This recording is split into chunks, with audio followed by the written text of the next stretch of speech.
The morning began like any other for Samuel Hartley, a solitary frontiersman who had carved out a simple life on the edge of the Arizona wilderness.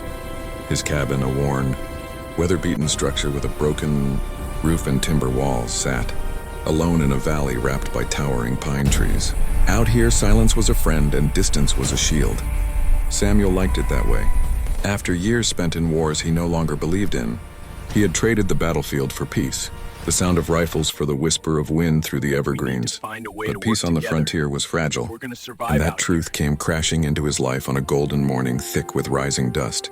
He noticed at first a tremor in the earth under his boots as he stepped outside with his morning coffee. At first he thought it was thunder rolling through the distant hills.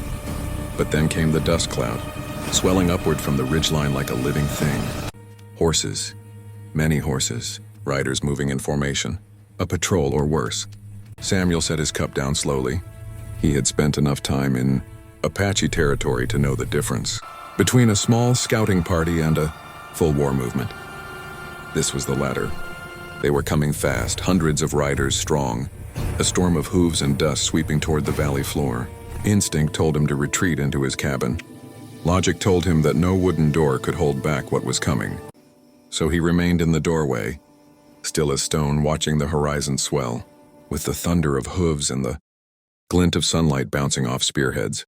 By the time the riders appeared over the ridge, the entire valley shook under their power. Hundreds, no thousands of Apache warriors rode in tightening arcs, surrounding his home with practiced precision. The circle closed like a noose, enclosing his cabin and the land around it entirely. Yet not a single warrior moved with hostility. Not yet. Dust clouded the air, settling over everything in a golden haze. Samuel felt a chill crawl up his spine as a familiar figure emerged. At the front of the formation, a tall Apache chief on a chestnut horse, shoulders broad, gaze sharp as an eagle's, Chief Nantan. Samuel had met him once by accident, and under circumstances that had nothing to do with war. That encounter felt like a lifetime ago. Yet here stood the man again, this time backed by an army. The chief raised a hand and the thunder of hooves slowly faded into hushed silence. Samuel stood in the cabin doorway, unsure whether he was facing his end or the beginning of something far worse. "You remember me," Chief Nantan said. It wasn't a question. Samuel nodded. "I do." The chief dismounted and approached him with calm authority. "We came because of the favor you did." Samuel felt a flicker of memory the night he found two young Apache girls near the riverbank, frightened and hurt. He had protected them, fed them, treated their wounds, and returned them safely. He never asked who they were, never expected anything in return. "Your daughters?" Samuel said softly. "They were in danger. Any man would have helped."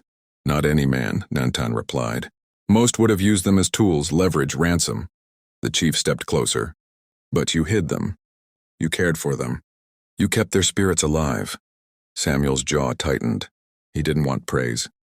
He certainly didn't want a war party on his doorstep because of it. "So why surround my home?" he asked. Nantan's expression hardened. "To repay a debt." Samuel frowned. "A debt?" "A life debt," the chief said. "One we must honor." Before Samuel could speak, the chief continued. "White mercenary soldiers are moving through these lands. They burn villages, take prisoners, and hunt those who help us. They have heard of you." A knot tightened in Samuel's stomach. "Why would they care what I did?" "Because you helped Apache children," Nantan said. "To them that makes you a traitor." Samuel looked out at the sea of warriors surrounding his home. They weren't here to threaten him. They were here to protect him. "We shield you," Nantan said, "as you shielded my daughters." Those words struck Samuel harder than any bullet he had ever faced. Before he could respond, two Apache scouts appeared from the trees. "The soldiers come," one announced. By sundown, Samuel's breath caught. The chief led him to a sitting spot beneath a tall pine. Warriors around them prepared for battle, checking rifles, tying horses, sharpening blades. "Tell me," Nantan said, "why did you help my daughters?" Samuel kept his eyes on the dust-covered ground. "Because they were afraid. And I've seen enough fear in my life." Nantan nodded slowly, sensing the weight behind those words. The conversation was brief, interrupted by the scouts returning. "Riders from the south," they said. 15 mercenaries arrived. cutting through the valley like wolves approaching a guarded herd. Their leader, a scarred man with a rifle slung low, smirked as he saw Samuel standing beside Nantan. "There he is!" the man barked. "Boys, we found him!" Samuel's heart thudded. The mercenary raised his rifle.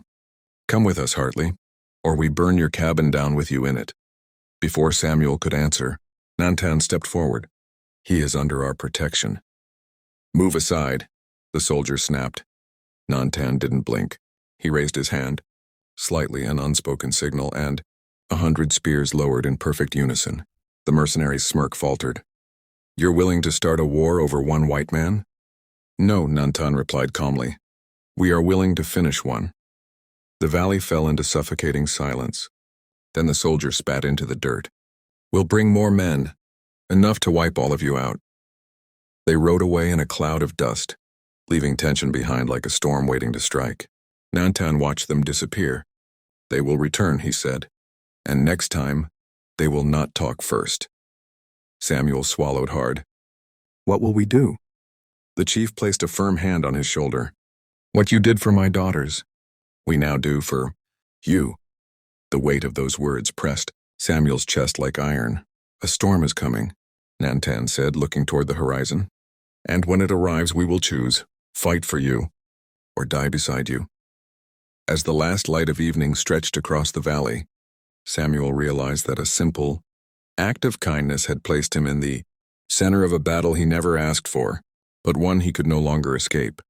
Friends, if you enjoyed this powerful and emotional story of courage, loyalty, and unexpected alliances on the frontier, then make sure you hit the subscribe button right now. Your support helps us bring more gripping, cinematic stories like this straight to you. Click like, share, and subscribe. And don't forget to ring the notification bell so you never miss the next chapter in these epic historical tales.